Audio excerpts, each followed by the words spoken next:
Now, Kanye West is a very weird guy. I want to talk about a few Grammy related stories that are going viral right now. One of them involving Kanye West and his wife Bianca Censori. I'm sure you might have heard or seen something about this. She was completely, and I mean completely, naked at the Grammys. Also want to speak about Kendrick making history and a bonus one, the Babyface getting disrespected story. Timestamps are present for anyone who doesn't want to hear me talk about all of these topics. Now let's start with Kanye West, who's made headlines the past day after he essentially had his wife naked at the Grammys. This story is crazy because I thought Kanye was a God-fearing man who found Christ and doesn't want his daughter being on TikTok because there's a bunch of explicit content. I guess it was all smoke and mirrors, right? So yesterday while walking the red carpet at the Grammys, Kanye West's girlfriend, or his wife actually, Bianca, had this fur coat on as the paparazzi were taking photos of them. And then a few seconds later, she turns her back to the cameras and then drops the fur coat all the way down. Kind of looks like Kanye is low-key directing her without saying too much. This was probably something that he told her to do before they arrived to the Grammys. A few seconds later, he steps away and then they bombard her with photos again. Now, she literally has nothing on, right? And whatever the hell she does have on, by the way, she does have something on, but whatever it is, obviously it's not doing a good job at covering her up. Now, this is crazy because the Grammys is obviously a very big stage, okay? This is a very big deal. And here we have one of the biggest rappers out here, Kanye West,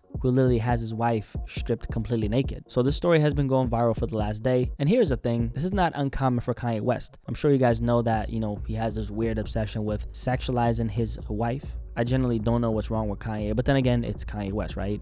This is the same guy who was saying all that stuff about his daughter being on TikTok, which was a fair point, but you can kind of tell whatever he said was a load of crap. Just got off the phone with Kim. I told her to stop antagonizing me with this TikTok thing. I said it's never again. I am her father. I am not allowing my daughter to be used by TikTok, to be used by Disney. And I'm actually happy that there's such a strong response to this, because what the hell, bro? I know that Kanye is a controversial guy and he thrives off of this type of attention, but it's like all of his actions literally don't make any sense whatsoever. He's probably the biggest contradiction walking in hip-hop right now, just being completely honest. Now, after this happened, there were reports going around about the fact that they apparently got kicked out of the Grammys because they showed up to the Grammys uninvited. Now, that turned out to be false, and the rumor was allegedly started by Don Lemon, and I'm sure some of y'all might know who that is. He's a journalist and former news anchor at CNN who got fired in 2023 after he made some sexist comments about presidential candidate Nikki Haley. Now, Kanye called Don Lemon a coon on Instagram for starting this supposed fake rumor. Now, the stuff Ye is doing with his wife, it's pretty common. You can tell that Kanye only values this woman for one thing and one thing only, and that's her body and her sex appeal. He's an older dude with a bunch of money and status, so I'm sure she's not complaining and she's definitely enjoying the ride.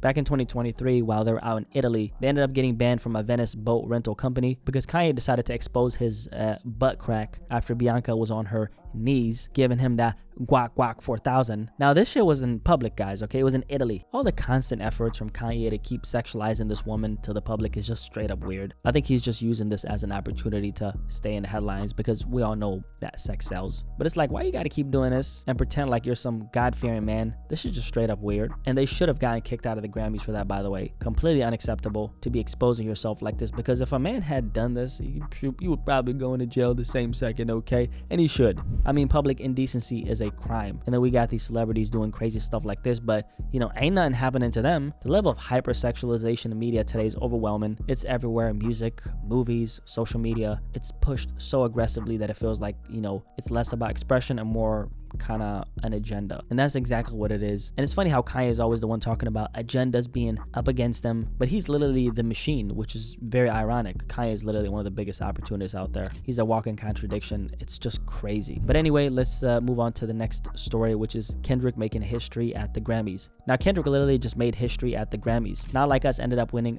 5 different awards, which is insane. First and foremost, all praise to the Most High. We woke up this morning. Kendrick won Record of the Year, Song of the Year, Best Music Video, Best Rap Song, and Best Rap Performance. I mean, he literally mopped the floor with Not Like Us. And honestly, it's crazy to see that this record still has so much momentum. I mean, the fact that the Super Bowl is right around the corner after all these awards, I think this might actually be the longest running hit record at this point. Or it might be one of the hit records that's going to have the longest run. Because usually hit songs have their most intense period between 4 to 6, that 4 to 6 month mark. And then after that, it's slowly fading away until a year later, you kind of forget about the impact of that record. Not Like Us, however, might be going strong for a year straight. Let's keep in mind that he still hasn't went on tour, and that's for sure going to keep the record alive for another few months. And obviously we all know that this is, a diss record against Drake, right? And I think that's the crazy part here. Feels like the entire world is, coming together to support all this Drake hate. And you know what the interesting part about these awards is? And this is just the real side of things. At the end of the day, if Drake had came out on top, these institutions would be doing the same thing for him. It's very easy to be in support of Kendrick Lamar right now because, he's winning like crazy. I'm happy to see Kendrick winning though. I mean, the Drake shit aside, I'm literally not invested in that particular issue that these men have. Okay, I literally don't care about that beef right now. It's just dope to see that real hip hop is getting so much praise on such a large scale, because a lot of people need to keep in mind that Kendrick is one of the real rappers. He's literally contributed so much to the lyrical side of hip hop, and someone of his caliber getting this much praise isn't all that common. Yes, there's a lot of bullshit circling around hip hop, but these are the cool moments that I personally live for, because I've been following Kendrick ever since he came out, and it's truly insane to see how much praise he's getting right now. I'm excited to see how things continue playing out for him, and I'm also wondering, how does Drake feel right now? Now I also want to cover, the bonus story that I was talking about, which is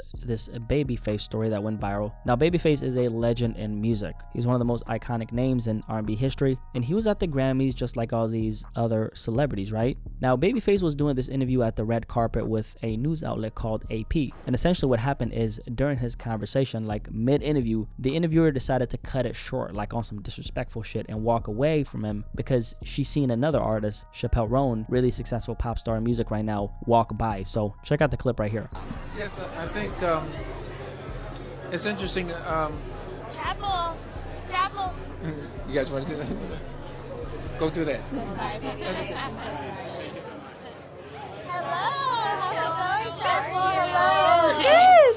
How are you? Oh my gosh. Now this shit was so unprofessional, it's crazy. I mean, what's even crazier is that she did this to a legend. I mean, Babyface again is a legend in music. He's been in the industry for decades on top of decades, wrote and produced some extremely big records. He's very well respected, and to see this reporter kind of just like using him as a placeholder in the moment, and then as soon as she's seen whoever she really wanted to interview just walk by, she cut it short. It's so unprofessional, and you just don't treat icons like Babyface like this. I mean, so distasteful. The backlash has been very intense, and I'm happy to see that. I mean, how dare you do this on Black History Month, okay? I don't want to make it a race thing, but come on guys, it's Black History Month. Now the reports are saying that she apparently got fired, but there's no ways, no way to confirm that. And I'm not sure if she will get fired. Honestly, the people who hired her probably told her or taught her to move in this manner, so to speak. Because hey, as an interviewer at these types of events, you gotta be quick with it. You gotta learn how to move around and work the situation. She seen Babyface, and then she was like, hey, let me speak to Babyface. And then as soon as whoever she's really looking for comes into the equation, she's like, peace, I'm out, deuces. Again, very unprofessional. And I think Babyface deserves better, honestly. What I do like is how classy Babyface was. He didn't take offense or say anything rude. He was like, go and get yours. And then, she exited the situation. Overall, I don't think this is a huge deal. But then again, it's like an icon like this, like Babyface, being dismissed for someone who came in the game just now. Honestly, I have an issue with that, and I just think he just deserved better, right? Anyway, I'm curious to hear what you guys have to say about these stories. You let me know in the comment section below, and I'll catch you guys on the next video. Have a good day. Take care. Peace. I'm out. Deuces.